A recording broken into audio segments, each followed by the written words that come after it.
Hey there, Ken Wilkins, standaloneharness.com, here to talk about what you need to send us to have your Duramax harness modified for standalone use. So Duramax harnesses are actually split into two sections. At the driver's side valve cover, and on vans there's another connector over by the right front valve cover. So this main section that we need is referred to as the ECM TCM harness. This is what you'll be sending us.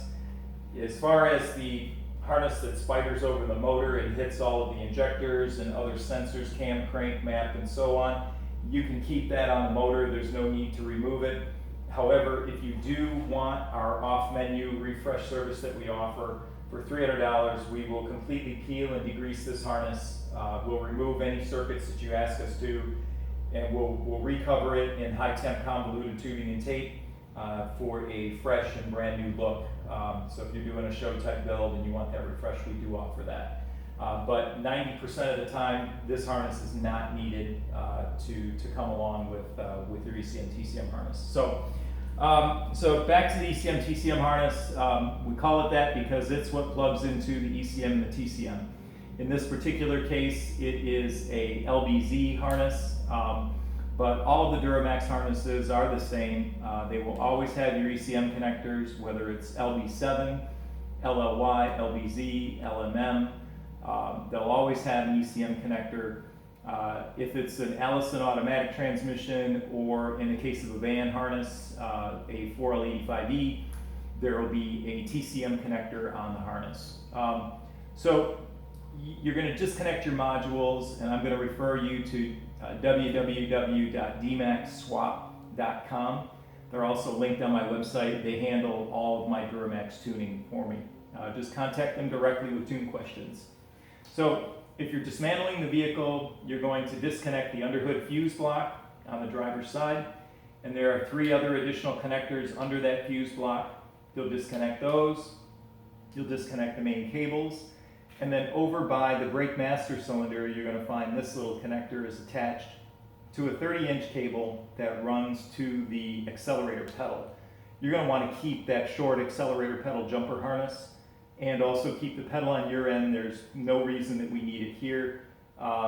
In some cases, if the vehicle has traction control, this jumper harness actually buries into the dash harness, and we'll have to order you a replacement independent pedal jumper harness. So we'll cover that when your harness arrives. In the case of LMM, you won't see this jumper connector because it's all part of the underhood fuse block connections. So you will not find a jumper harness in LMM applications. So the rest of the harness then runs over. The main trunk heads directly to the driver's side valve cover where the 2 bail connectors are. Disconnect your 2 bail connectors. Go over to your glow plug control module, disconnect that, disconnect your air conditioning pressure sensor, disconnect the AC compressor clutch, disconnect the alternator connector, disconnect the mass airflow sensor, the air conditioning low pressure, and the low coolant recovery bottle switches. That will get you pretty much free from the motor on the driver's side and across the front.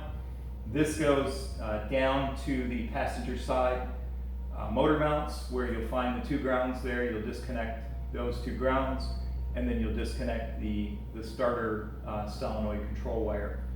From there, the last section of the harness, whether it's manual or automatic, will go down to the transmission. In this case, that it's an automatic, there's input shaft sensor, turbine sensor, vehicle speed sensor, and valve body connector. To get the valve body connector off, you squeeze the sides of it. There's actually 2 grips on the side. Squeeze those with your fingers and pull the connector straight back. If it's a manual transmission, you'll find connectors for reverse backup lights and the vehicle speed sensor. So what not to send also is battery cables that are attached to the harness with zip ties. Please remove those. We will dispose of them. The only cable that your harness will come back with is the glow plug control module. So if you're thinking you want to repurpose a battery cable and it's not buried in the harness, then go ahead and keep it on your end. The glow plug control module power cable is separate from the harness in van applications and also separate from the harness in LMM. So make sure that you retain that, don't throw it away. These are getting hard to come by. So if you're dealing with a four-wheel drive vehicle, please disconnect your transfer case harness from the ECM TCM harness. It will separate with a single plug from the vehicle speed sensor. If this harness is in the box, we do not catalog and save them, we dispose them. Any other questions, give us an email or a call. Thank you.